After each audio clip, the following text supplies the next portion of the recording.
Welcome to Mind Your Reality, where we discuss the power of the human mind, theories about the true nature of reality, and tools for manifesting the life you desire to experience. I am your host, Tanya Kotsos, the author of the award-winning book, The Adventure of I, and of the Mind Your Reality website. Today, we are going to look at the idea that a single universal mind is the fundamental principle of the universe. The topics we will be discussing include universal mind as the first manifestation of the absolute, why it is that your mind must be one and the same with universal mind in its entirety, what Max Planck, the father of quantum theory, said about consciousness, the timeless instruction passed down to us from the ancient Greeks to know thyself, why what you think must be precisely what universal mind also thinks, why reality is a projection of universal mind or a dream of the absolute, why your reality is a projection of your consciousness or a dream of your true self, and how to shift from unintentional randomness to precise order in your experience of reality by identifying your mind with universal mind and intentionally imagining whatever it is that you wish to experience. I encourage you to listen carefully, as what I will be discussing is fundamental to understanding the power of your mind and the true nature of your reality. And what follows now is an audio version of the article entitled The One Universal Mind from the Mind Your Reality website. And I also encourage you to read the article itself, found under the article category of Mind Power.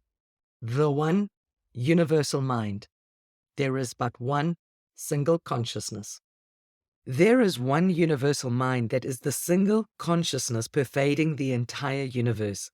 This idea of a single universal mind or consciousness being the fundamental principle of the universe is not something new. It traces back 2,500 years ago to the Greek philosopher Anaxagoras, who taught the cosmological theory of nous as the ordering force of the cosmos, where nous is the Greek word for mind. Since then, the idea of a single universal mind has also been espoused by a great number of philosophers in both Western and Eastern philosophical traditions. Today we're going to discuss the nature of universal mind and what it implies about your mind, and more broadly, what it means about your reality and the power of your mind to change it. The one universal mind is said to be the first manifestation of the Absolute, also known as the One, the All, or God. Now, the first attribute of the Absolute is that it is omnipresent, meaning that it is all present.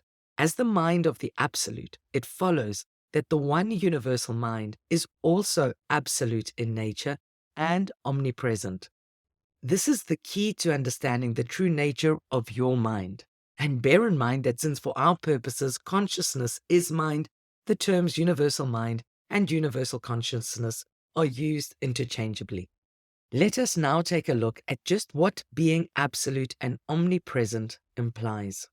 Being absolute and omnipresent means that the one universal mind is present everywhere at the same time and at every point in its entirety. In turn, this means that not just one part of universal mind is present within you, while another part is present within someone else, and yet another somewhere else. If this were the case, then the one universal mind would be relative, not absolute, and it wouldn't be omnipresent or all-present either. It follows, therefore, that universal mind must be present within you in its entirety, that it is your mind in its entirety. And since all is mind, universal mind is your mind. It is you. This is not just a philosophical idea. By postulating the absolute nature of the single universal consciousness, it becomes a mathematical truth that it is one and the same with your consciousness, that it is one and the same with your mind. When you truly understand what this means and begin to at least consider it when using your own mind, you will see your life transform in miraculous ways. Going beyond philosophy and going on 100 years now, the idea of mind or consciousness being fundamental to the universe has often taken center stage in the field of quantum physics, which is the study of subatomic particles. Max Planck, who is the father of quantum theory and received the 1918 Nobel Prize in Physics, had this to say: "I regard consciousness as fundamental. I regard matter as derivative from consciousness. We cannot get behind consciousness. Everything that we talk about, everything that we regard as existing, postulates consciousness." Now, the universal mind goes by many names. In the scientific world, we know of the unified field. In philosophy, we refer to the mind of the all, or the mind or consciousness of the one. And in religion, we call upon God, or more accurately, the mind of God. The name is relevant only insofar as it resonates with you.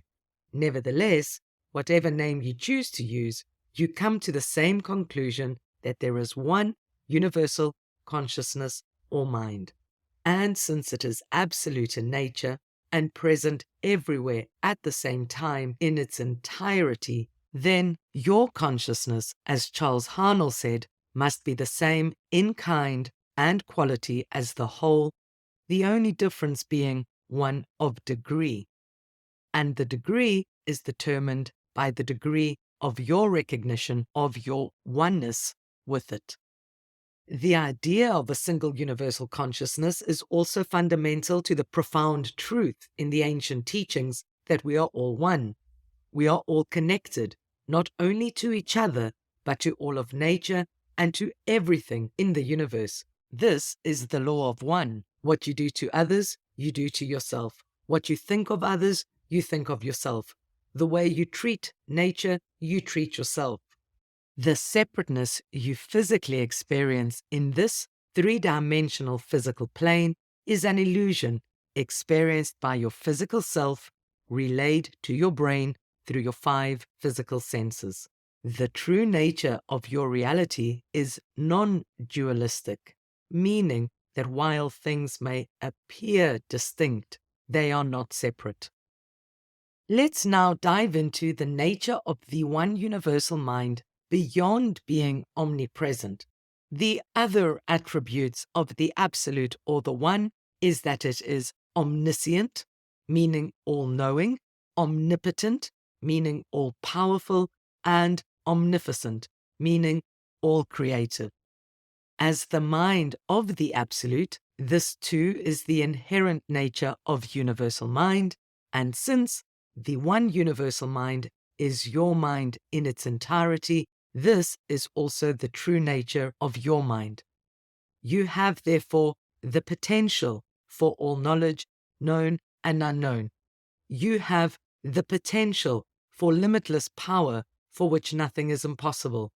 And you have the potential for the limitless creativity of the one creator.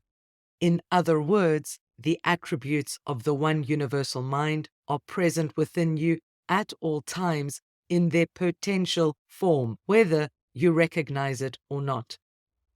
It is up to you to know the true nature of your consciousness and its oneness with universal consciousness by remembering who you truly are. Knowing your true self means to know that you are one with the absolute. It means to know that your mind is one with the one universal mind. The inscription on the ancient Greek temple of Apollo at Delphi left no room for misunderstanding. Inscribed was the most powerful instruction ever passed down to us, which is to know thyself. And more specifically, when you know yourself, thou shalt know all the mysteries of the gods and of the universe. This is the seat of your superconscious mind that has directive power over the conscious mind of the personality and the subconscious mind with its multitude of programs and beliefs that may or may not serve you. By identifying with your superconscious mind and directing the creative power of your subconscious mind by way of what you choose to think, assume, believe, and imagine, you begin to align yourself with the omnipotence, omniscience, and omnificence of the one universal mind. This is the essence of becoming the single director of your mind and of your experience of reality. Now, let us take a closer look at the attribute of the omnificence or all-creative aspect of universal mind. It tells us that the one universal mind is the creative force behind the manifested universe. It is what animates all things and gives rise to all life or reality as we experience it. Going back to the Greek philosopher Anaxagoras, we come to the same conclusion that he did 2,500 years ago, which is that mind is the ultimate reality and that all other things, including the material objects we see and touch, are mere reflections or projections of this fundamental principle. And since there is only one mind, what you think, universal mind thinks. What you imagine, universal mind imagines. What you desire, universal mind desires. It can be no other way because there is only one mind.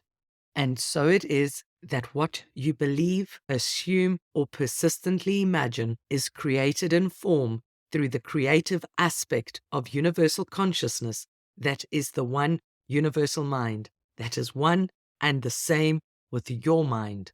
Countless philosophical and religious texts dating back thousands of years have consistently told us that your true self is a divine spark of the absolute or the one.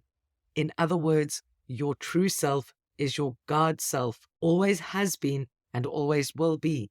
As such, you already know of your mind's oneness with the one universal mind.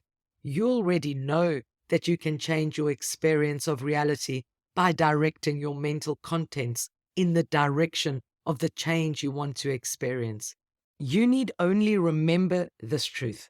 And even in the absence of remembering it, you need only apply it, which means to start imagining and focusing your mind on all those things that you want to experience. Next, we will take a look at the idea of reality being a projection or reflection of the one universal mind.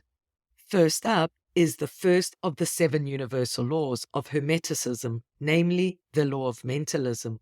This is an immutable or unchangeable universal law that states exactly what we have been discussing, which is that the material world is a manifestation of the consciousness of the divine mind that is universal mind. In short, it means that all is mind. This does not mean that everything has a mind, but rather that all is mind or consciousness. Physical reality, therefore, can only ever be a projection of universal consciousness. It can only ever be taking place inside the universal mind. Let's look at this another way. What is the only experience that you can draw on to make an analogy? Well, let's see. What is the only experience that appears 3D in nature, takes place within time and space, and feels very real, but is in fact a projection of consciousness? And the answer is a dream. So given the mental nature of the universe, that all is mind, physical reality can be said to be akin to a dream of universal mind, in the same way that a dream is a projection of consciousness of the dreamer, yet feels very real, three-dimensional, and physical to the dream protagonist in the dream. And since universal mind is the mind of the absolute or God, it stands to reason that the manifested universe is akin to a dream of the absolute or God. Taking this hypothesis to its logical conclusion is truly life-changing. We have already determined that the absolute nature of universal mind means that your consciousness is one and the same with universal consciousness in its entirety. Since there is only one consciousness that is one and the same with your consciousness, then it stands to reason that your reality is a projection of your consciousness, that your physical 3D world and everything in it, including the physical you, is but a reflection of your mind. Now, since reality is akin to a dream of the Absolute or God, and your true self is a divine spark of the Absolute created in its image, then your reality is akin to a dream of your true self. The dreamer is not the physical you that is in the dream, rather, the physical you with your physical body, name, and personality is having a very real first-person protagonist experience within the dream world from the perspective of me and outside people and things. Otherwise, it couldn't be an experience. In other words, from the perspective of what we call duality. So the dreamer is your true self. This is why it is taught that you create your reality through your mind, because 3D reality is a projection of the pure consciousness that is your higher self or true self. And this is also why perhaps remembering who you truly are is called an awakening. Now, you do not have to attain full recognition of your mind's oneness with universal mind before starting to intentionally use your mind and imagination to create the changes you desire to see in your life. You don't even need to believe it.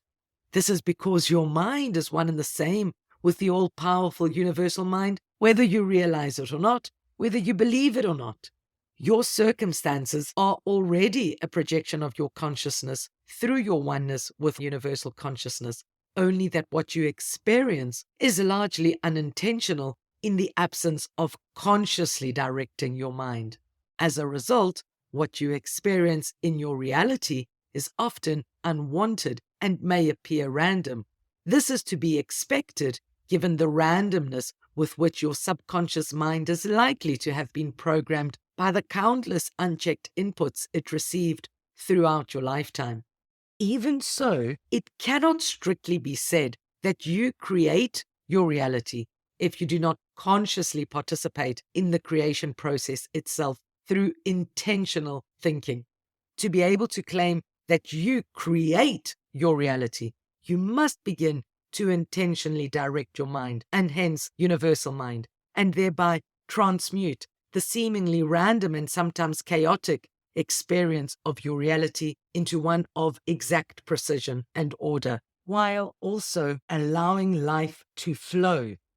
So, bringing it all together, we have just established that you can create your reality with the power of your mind because your mind is one and the same with universal mind, and reality is a projection of your consciousness.